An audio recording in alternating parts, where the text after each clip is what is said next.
The fight started over cake, not mine, my brother's graduation cake. 3 tiers, fondant covered, custom lettering. The invoice was on the kitchen counter when I walked in. $2,300. My dad didn't ask. He informed me I'd be paying for it. "You've got the money," he said, not looking up from his phone. "It's just sitting there." No mention of the rent I paid, or the groceries, or the fact that I bought my own textbooks while my brother got his tuition gifted. I said no. Just one word. No. 2 days later, he came back. This time, it was about the car. "Your brother needs it more than you do. You work remote. He's got places to be." I laughed, not because it was funny, because it was so expected. I said no again, calm, measured, but I meant it. That night, the lock was changed. My laundry basket was on the porch. A trash bag filled with my things tossed next to it like roadkill. No goodbye, no explanation, just exile.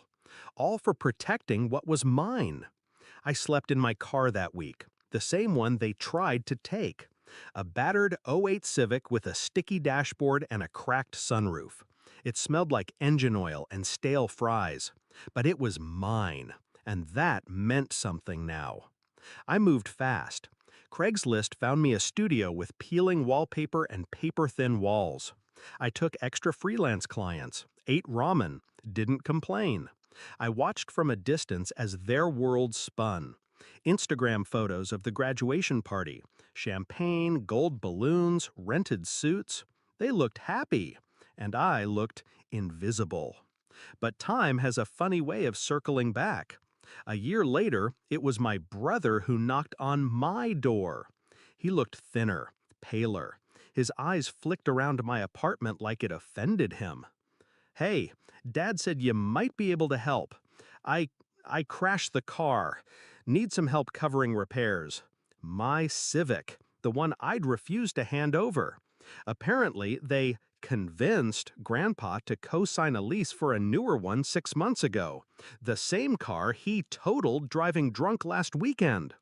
I let him talk. Nods, short answers, no emotion. Then I said, "No."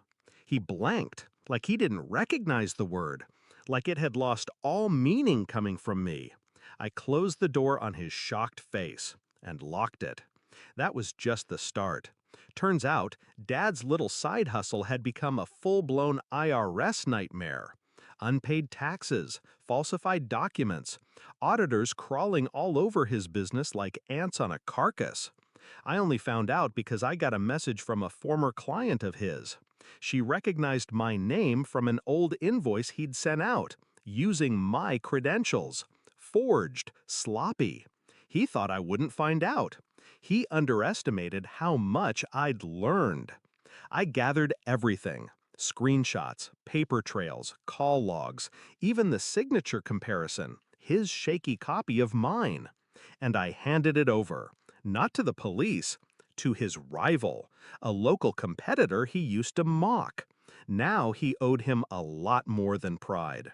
3 weeks later, his business license was suspended, accounts frozen, equipment repossessed. He called me once, just once. Didn't yell, didn't threaten, just sat in silence. Then said, "I never thought you'd turn on your own family." I answered with the truth. "You turned first."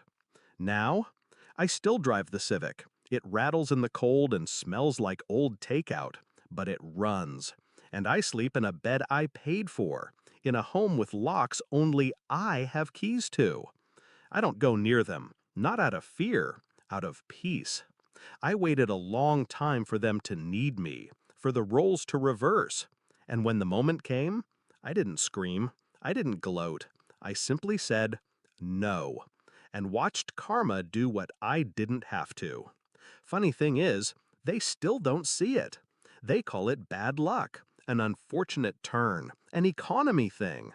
They never saw the mirror I held up, but I did, and that's enough. I learned something in that year alone. Silence is a weapon. Distance is power. And sometimes revenge isn't loud. It's quiet. It's steady. It's refusing to be used ever again. They kicked me out, and I let them, because they thought I'd fall, but I was already walking away, and they haven't stopped falling since.